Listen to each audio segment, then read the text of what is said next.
नमस्कार. ठरलं तर मग या मालिकेत आपण पाहत आहोत प्रियाने चांगली पलटी मारलेली असते. आदिराजकडे मी फक्त जॉब करते, तो माझ्या गळ्यात पडण्याचा प्रयत्न करतोय. सायली अर्जुनने त्याला पाठवले माझ्याशी नाटकं करायला, आपला संसार मोडायला. अश्विन त्यांच्यावर विश्वास ठेवू नको असं अश्विनसमोर जीव तोडून आपली प्रिया म्हणत असते. तर अश्विनला आता पुरावे हवे असतात, तर लगेचच पेनड्राईव्ह काढून ते पेनड्राईव्ह कनेक्ट करतात कम्प्युटरला आणि सगळे डेट केलेले व्हिडिओ सगळे काही इथे प्रियाच्या विरोधातले घरातले सगळेजण बघतात. अर्जुन बघतो, अश्विनही पाहतो. आता अश्विनसमोर सगळा चेहरा इथे तन्वीचा उघड झाला आहे. तर तो तिला म्हणतो, शी किती किळसवाणं आहे हे, माझ्याशी लग्न केलेलं असताना पर पुरुषासंग अशी चाळे केलीस तू.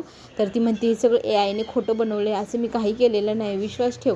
तरी ते अश्विन आता विश्वास ठेवायला तयार नाही. माझ्या डोळ्याने पाहू नये मी तुझ्या विश्वास ठेवला तर मी मूर्ख ठरेल असं म्हणत तो तिला घराबाहेर स्वतःच्या हाताने नेऊन फेकतो. तर ती म्हणते, मी इथून कुठेही जाणार नाही, तुझ्यासाठी मी इथेच थांबेल असं म्हणत तिने तिथे ठिय्या आंदोलनच मांडलेले.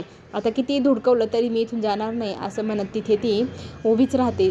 आणि अश्विन, तुझं मन एक दिवस माझ्यासाठी नक्की पगळेल.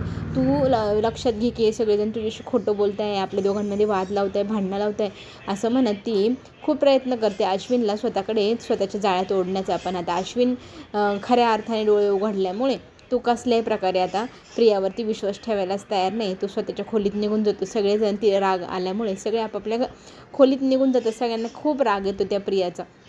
आता प्रियाला अर्जुन आणि सायली म्हणतात, तुझ्या ह्या पापाचा घडा भरला, एक तुझे सगळे पापाचे घडे आता आम्ही फोडणार.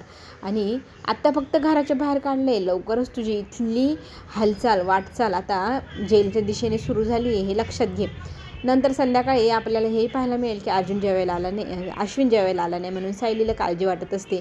आपण त्यांना बोलायला हवं, त्यांना जेवायला घेऊन यायला हवं. तर मी जाऊ का आई त्यांना बोलवायला असं सायली विचारते. तरी लगेचच इथे प्रियाच्या डोक्यात ट्यूब पेटते की आपण काहीतरी नाटकं करायला हवी, म्हणजे लगेचच आपल्याला अश्विन घरामध्ये बोलवेल.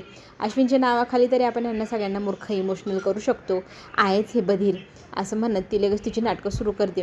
तो कसा येईल तू जेवायला, तू माझ्यावर किती प्रेम करतो, माझ्याशिवाय तो कसा राहील, तुम्ही सगळेजण मिळून मला छळताय, हे त्याला सहन होत नाही म्हणून तो जेवायला येत नाही असं छान प्रकारे इथं आपली प्रियाबाई बोलू लागते आणि इमोशनली सगळ्यांना ट्रॅप करण्याचा प्रयत्न करू लागते. जणू काही तिच्याशिवाय तिचं नवरा पाण्याचं थेंबही पिणार नाही, ती घरात आली तरच तो जेवेल, तिला घरात घ्यावंच लागेल यांना.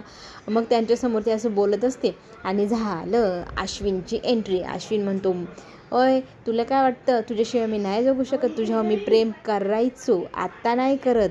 आणि राहिला विषय तुझ्या वाचून जेवायचं खावायचा, तर मी तुझ्या वाचून पण जेवू शकतो, राहू शकतो, खाऊ शकतो. तू तुझी सोय कुठे करायची करून घे आणि तुझी ही नाटकं ढोंगा आहे ना माझ्यासमोर करू नको असं म्हणत तो तिच्याकडे बघू लागतो. तर लगेच ती म्हणते, अरे तुला खूप सगळेजण फसवत आहे, तुझ्यात आणि माझ्यात भांडणं लावत आहे, विश्वास ठेव माझ्यावरती. तो म्हणतो, मी तुझ्यावर कधीच आता विश्वास ठेवणार नाही असं म्हणत तो आता त्याच्या फॅमिलीकडे जातो आणि त्याच्या आईकडे जाऊन तो उभा राहतो. इमोशनल झालेला असतो.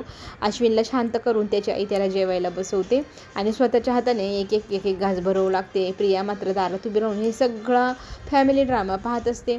चला तर मग पुढे जे काही होईल ते पाहण्यासाठी चॅनलला लाईक करा, सबस्क्राईब करा. आपण पुन्हा भेटूया, तोपर्यंत धन्यवाद.